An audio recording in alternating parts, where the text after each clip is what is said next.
Hello, everyone, and thank you for tuning in to Help for HD TV. Today, we are going to be interviewing Tina, who recently had an event for her daughter celebrating D. So, we're going to talk a little bit about her story and how HD impacts her life, and about her recent event, and also where the money and funds are going and why she chose to do this event. So, welcome to the show, Tina. Let's start out by you just telling us, how does HD impact your life? Okay, so HD has impacted my life and does impact my life for the last 30 to 40 years. When I met Danielle's biological father, before we got married, he mentioned that he was susceptible to Huntington's disease, that it was in their family. At that time, obviously, we didn't know, but at that point in our life, it didn't matter.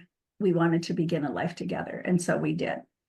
And so he was diagnosed later in our relationship after Danielle was born. Okay. And so there's a long family history of Huntington's disease on her dad's side.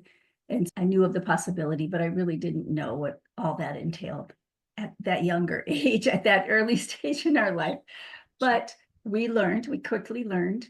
And as Danielle grew and became an adult, she made decisions. And I always supported her to decide when or if she was ready to take any tests or make that determination.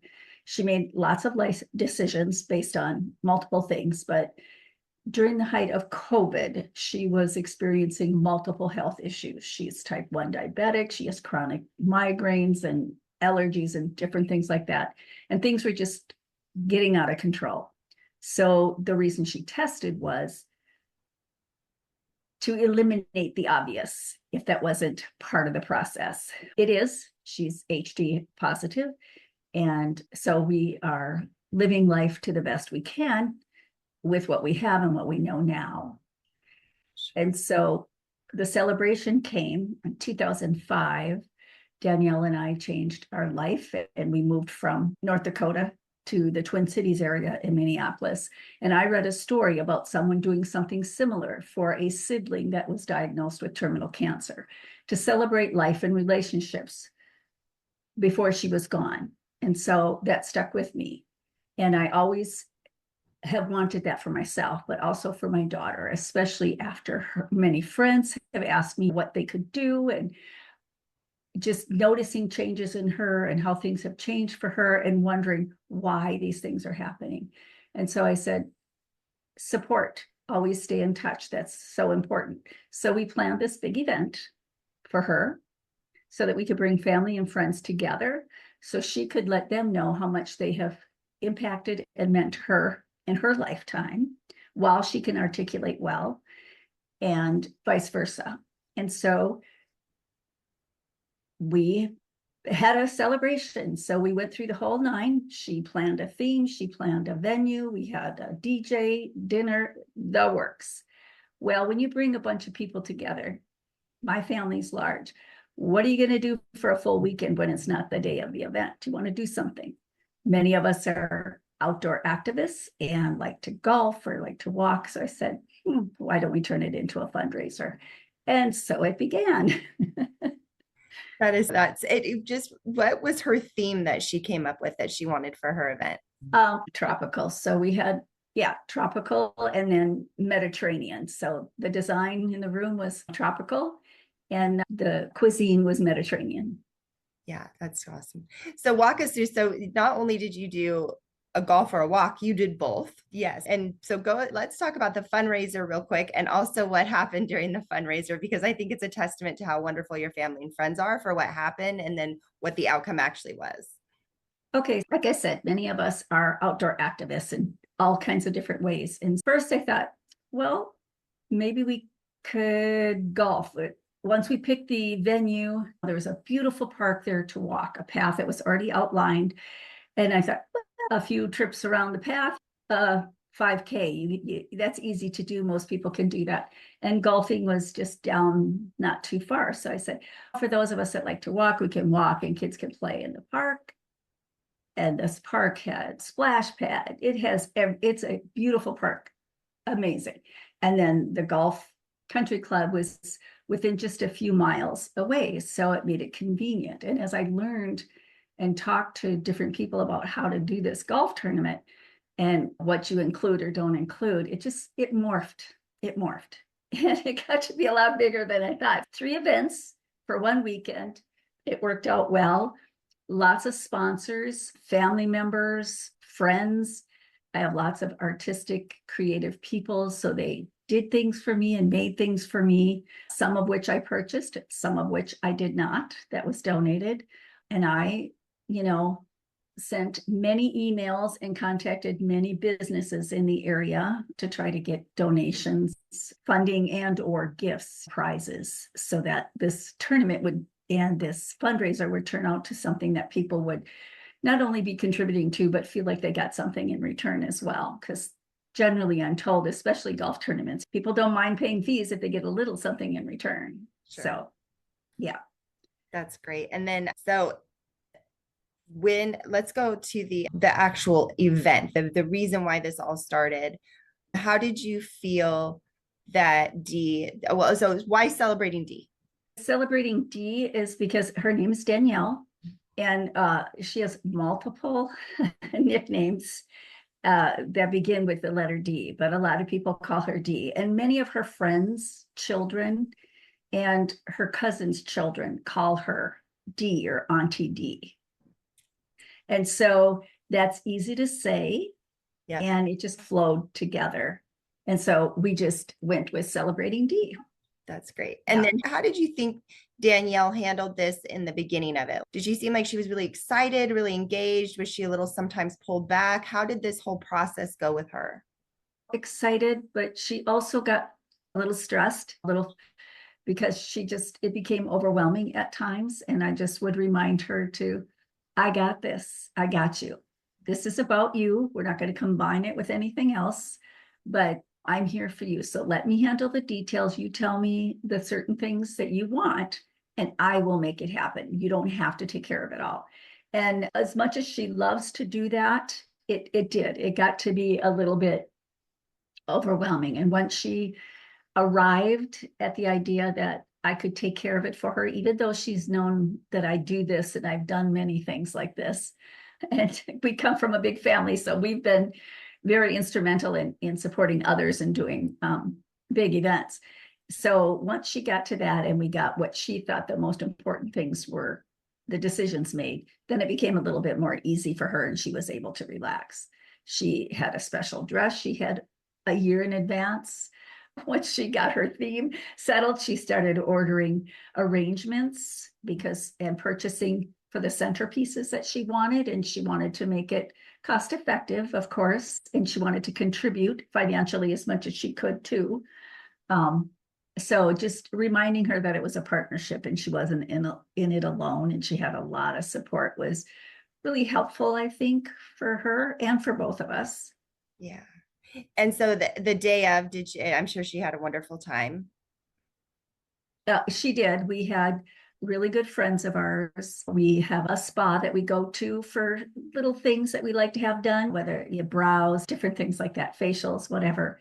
And the owner of the spa just really knowing Danielle's situation, knowing us, knowing that we are Christians, and she happens to be a Christian as well. She just took Danielle under her wing. So she did special things for her, prepping for this. And on the day of Danielle's celebration, she came to our hotel and did Danielle's makeup. Okay. And then our stylist for our hair came to our hotel and did hair. So we didn't have to travel around anywhere special to do that.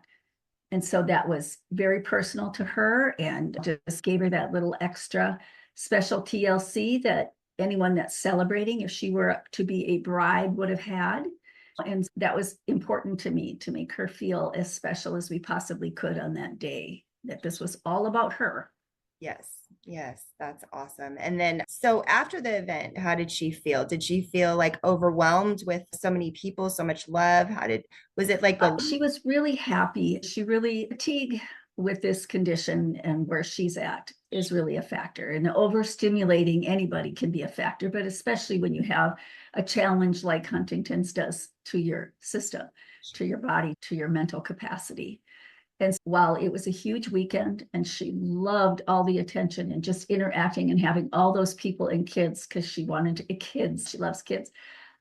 involved, she was exhausted. And she'll tell you, she still says it took her, in her mind, about a month to recover, to feel like she was fully recovered. And, but she enjoyed it. And her comments were, I asked her if it was all that she had hoped for.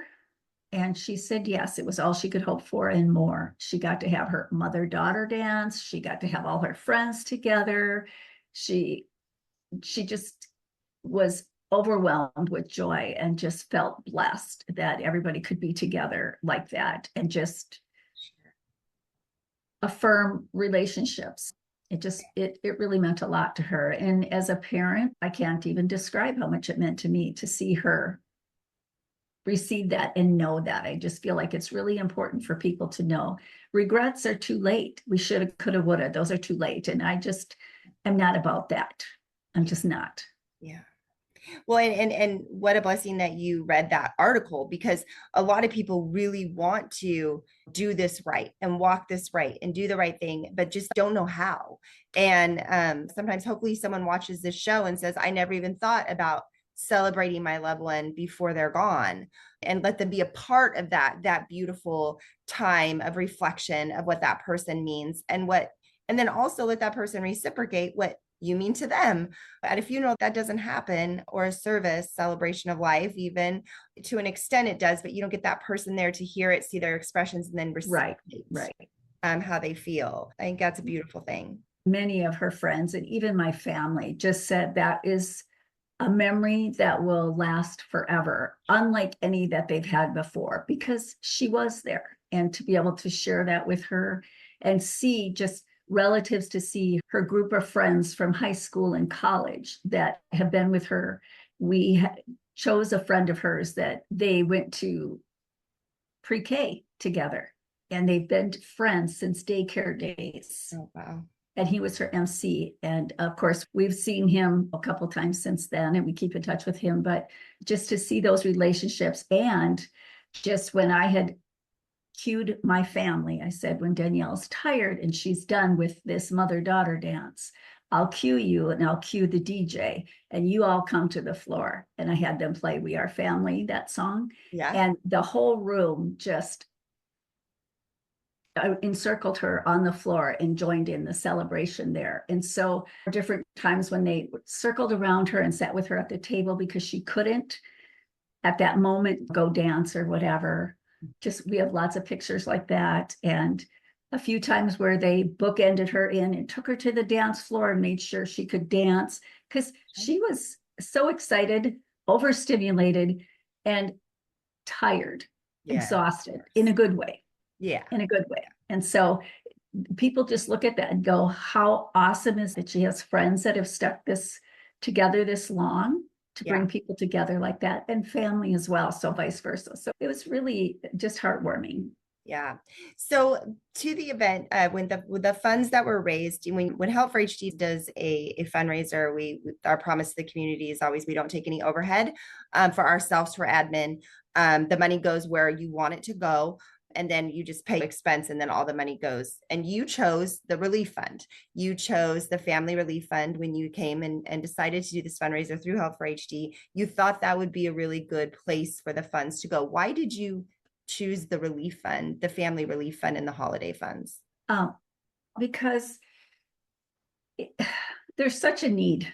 There's so many needs in so many arenas. It's just hard to determine what. But as a member, having lived with someone in the past that had Huntington's and trying to determine what kind of resources are available for my daughter now, it's just, the need is so great. And I had never heard of it before. So when I did a little research and found this, I just thought, I want whatever we do to have the most direct impact for those that need it.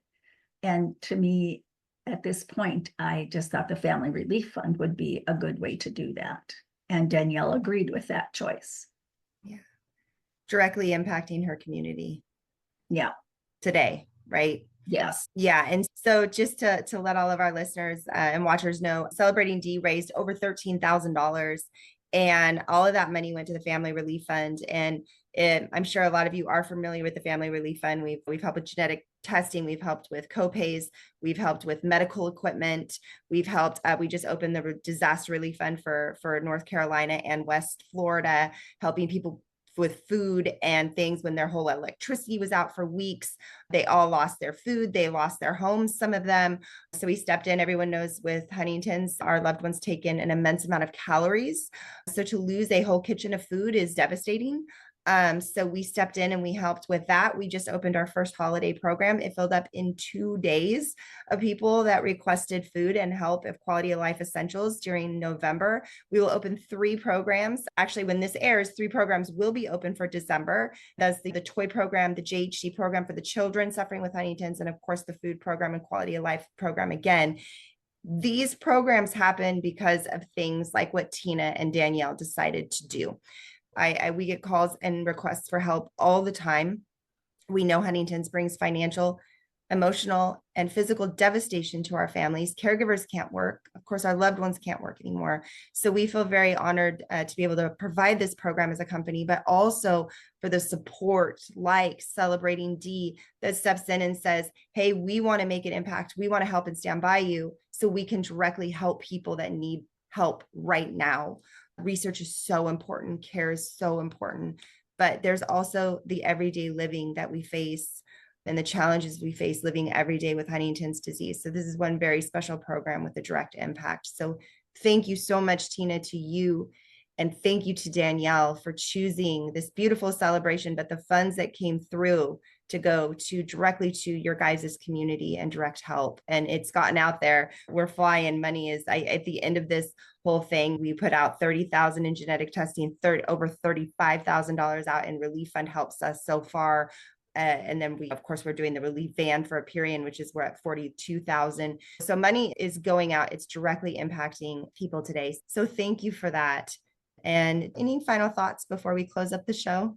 No, I'm thankful for Help for HD and the resources they are providing to those that need them, and just multiple resources that you're continuing to try to find and to support. There's a whole host of things that could be done, that need to be done to get the word out there. I accidentally came across Help for HD by reading one of the books, and I saw it in the back, or it was mentioned in the book, Living with HD, or I can't even, I think, what's her name? Oh, Sharon. Sharon, yes. Living as a caregiver. I read one of 2 of her books, and Okay. that's how I heard of Help for HD. I had never heard of it before. All these years that I've known about Huntington's and had never heard until 2024. I think that's amazing. Or 2023. So it's just amazing. Kudos to you for the work that is being done. I know there's a lot more that can be done and should be done, but for every step forward that you make that can help someone, that's just a blessing. That there are no words for that. Well, thank you. And thank you for your support. And I think the main thing leaving the show, let's leave you on that. Your loved ones, while we have them, let's celebrate them and love them as much as they can. And I love what Tina said, that when it's over, regrets are just too late. And we try our best as family members and care supporters to stand by. But I think also not only just the support, but the celebration is sometimes a missing piece. So thank you for bringing that to all of our attention, that we need to celebrate our loved ones while they're here with us. So yeah. I think that'll do it for today. Thank you, everyone. Please do not forget to like the channel and subscribe and ring the bell for notifications when more videos like this come out. Until next time.